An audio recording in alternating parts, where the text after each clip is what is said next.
مذہبی تہذیب ہمیں پڑھ کر پڑھا رہے تھے، آپ کا کنٹرول، آپ کی قیادت، آپ کی سرکردگی، آپ کی پلاننگ، آپ کی منصوبہ بندی، خاک کے اڑی، ذمہ دار کون ذمہ دار کون زمیندار، مطلب یہ جو مسئلہ ہے وہ یہ کیا ہے؟ ادھر صحابہ ہے وہ بھی یہ لوگ نہیں آتے تھے، انہوں نے چند برسوں میں پتا بھی نہیں چلا کسی سے سید کے بغیر بھی انہوں نے سارے کتابیں پڑھ لیے، وہ سارا کچھ ان کو آگے کوئی مسئلہ ہی نہیں تھا۔ بھائی دین ہو نا، دین ایمان ہو، یہ انگریزی نہیں آئی کہ انگریزی نہیں سیکھ سکتے ہیں، ٹیکنالوجی نہیں سیکھ سکتے، سبھی نے لیکن چائنا نے اٹھ کے ہمارے بات جو ہے ہم پہلے آزاد ہوئے، چائنا اس کے بعد آزاد ہوئے دیکھیے، یعنی جب عزم ہوتا ہے، بندے نے اپنے آپ سے جب واقف ہوتا ہے، شناسی ہوتی ہے، اپنا فرق معلوم ہوتا ہے بطور قوم اور بلکہ ہم تو کہیں گے بطور امت دوسرے لوگوں سے، تو اس کے بعد یہ کوئی پرابلم ہوتی نہیں ہے۔ یہ سارے کے سارے علوم، یہ سائنس، یہ سارا کچھ ترقی کے جتنے منصوبے وغیرہ ہیں چند برسوں کی بات ہوتی ہے، جہاں اللہ تعالیٰ نے بے پناہ دیا مسلمانوں کو، تو یہ کوئی ایشو نہیں۔ تو معاملہ یہ ہے کہ آج جو اس وقت کی صورتحال ہے وہ یہ ہے کہ ایک جو خاک اڑ رہی ہے وہ ہے نظریاتی حوالے سے، وہ ہے تہذیبی حوالے سے، وہ ہے ایمان کا جو بنیادی سبب تھا، جو کہ ہماری اصل روح تھا، وہ آج ہمارے اندر نہیں پایا جا رہا، اور اس سبب کو لے کر کھڑے ہونے والے لوگ بھی ہمیں نظر نہیں آ رہے ہیں۔ تو میدان اتنا زیادہ خالی ہے تو ظاہر ہے کہ وہ اس کا بدل فائدہ تو وہ لازماً لے کر جائیں گے۔ تو لوگوں نے تو کبھی بھی کوئی ایسا موقع جو ہے وہ ہاتھ سے جانے نہیں دیا ہے۔ اس والے میں ایک چیز میں آپ کے ساتھ شیئر کرتا چلوں گا، یہ کہتے ہیں کہ سلسلے جنگوں کا جو اختتام ہوا ہے، یہ 7ویں جو سلسلے مہم ہوئی ہے ممالک کے دور میں، یہ ندم الدین ایوب جو آخری فرما ہوا تھا، کچھ دیر کے بعد فوت ہو گئے، ممالک کا دور شروع ہو گیا، تو یہ آخری چشم و چراغ تھا ایوبی خاندان کا، ندم الدین ایوب۔ تو یہ 7ویں مہم جو ہے سلیبی، اس کا جو لیڈر تھا وہ فرانس کا بادشاہ تھا، بذات خود ہے فرانس کا بادشاہ، مسلمانوں پر جو ہے کوئی الغام کرنے کے لیے یہ لوئی دنائن، یہ لوئی نوواں جو ہے، آپ کو پتہ ہے کہ انہوں نے بعد میں اس کی قربانیوں کو خراج تحسین پیش کرنے کے لیے امریکہ کا، آج کے امریکہ کا ایک پورا شہر ہے، یہ میزوری کا جو ہے سینٹ لوئی میزوری پورا نام اس کا، اس کو سینٹ کا خطاب دیا، سینٹ کا مطلب ہوتا ہے ولی، تو اس کو ولی کا خطاب دیا، مسلمان عالم اسلام پر جو بادشاہ اعتراض کرے گا وہ سینٹ ہوتا ہے، ان کا ولی ہوتا ہے، تو اور اس کے نام سے امریکہ کا پورا ایک شہر منسوب کیا جس کو میزوری کہتے ہیں۔ تو یہ بادشاہ جو ہے یہ جب کہتے ہیں آیا تو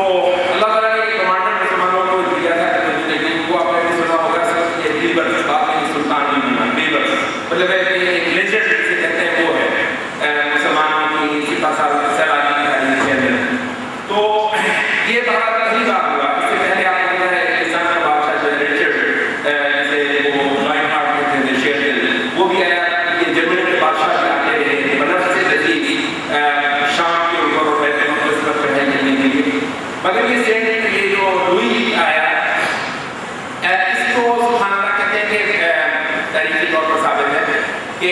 بیبرس نے اس کو زندہ گرفتار کر لیا، اس کو جکڑا اور اس کو جیل میں رکھا، اور اس کے بدلے میں پتہ نہیں کتنے من ہونا، پھر فرانس سے آیا، مسلمانوں نے اس کو پھر بحال کیا، ایک شرط پر کہ یہ دوبارہ ہم سے لڑنے نہیں آئے گا، جو کہ اس نے پھر بدل دے گی، دوبارہ لڑنے کی کوشش کی مگر کامیاب نہیں ہوا۔